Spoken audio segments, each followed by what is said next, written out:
This is the Fujifilm GFX100RF, which is similar to Fujifilm's medium format fixed lens film cameras from the past. So let me quickly roll you through some of the main specs of this new camera.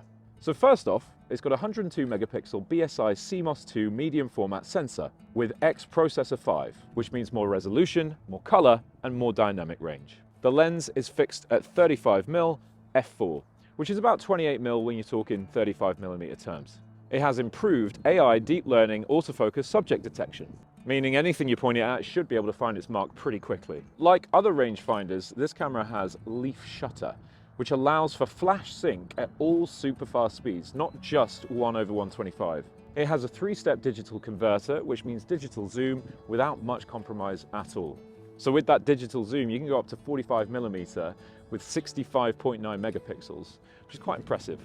It's got a whole host of aspect ratios that you can really easily flick through on the back of the camera with this nifty little dial, 3x4, 1x1, 16x9, the whole works. So that's really handy to know. It has a surround view setting with the Q button, so you can see what the rest of the frame looks like so you aren't losing out, so you can see what else is in the frame, like an optical viewfinder. It's got a 5.76 million dot electronic viewfinder with about 0.84 times magnification. In terms of form factor, it's 740 grams, and it feels a little bit closer to like an X100 than it does your typical GFX. It's got full 20 film simulations from the Fujifilm range, so you can get very, very creative with your look. In terms of video, it can do up to 30 frames in 4K or up to 60 frames in 1080p.